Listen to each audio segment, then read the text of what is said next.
હું doctor Rajni Balar medicine and orthopaedic hospital સુરતથી. આજે આપણી સાથે છે જિગ્નેશભાઈ ગેડિયા, જે સાવરકુંડલાથી આપણી હોસ્પિટલમાં સ્ટીચલેસ એમઆરઆઈ હિપ રિપ્લેસમેન્ટ કરવા માટે આવેલા હતા.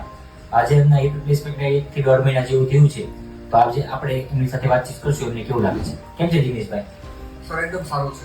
શું તકલીફ હતી તમને? તકલીફ સર છેલ્લા 1.5 વર્ષથી છે ને એક ડાબા પગમાં દુખાવો થતો હતો. ડાબા ગોળામાં દુખાતો હતો, મતલબ એવિયન હતું. યસ, એવિયન હતું. એવિયનના કારણે તમારા ડેઈલી કામમાં તમને શું તકલીફ થતી હતી? ડેલી કામમાં સર જનરલી સવારે ઉઠું ને ત્યારે ચાલવામાં તકલીફ, તો એ બધું જોબ પર ટાઈમે નહીં પહોંચાવું અને પરફોર્મન્સમાં ઇફેક્ટ ને ઘણી બધી આયુર્વેદની ઘણી બધી મેં દવા પણ કરી. છેલ્લા 1.5 વર્ષ લગભગ ઘણો એવો ખર્ચો પણ કર્યો. ઓકે, આયુર્વેદિકમાં હોમિયોપેથિકમાં તમે ખર્ચો કર્યો કે ભાઈ સારું થઈ જાય. હા, ક્યારે થયું તમારું ઓપરેશન? 1 થી 1.5 મહિના જેવું થયું. કેવું છે ઓપરેશન પછી?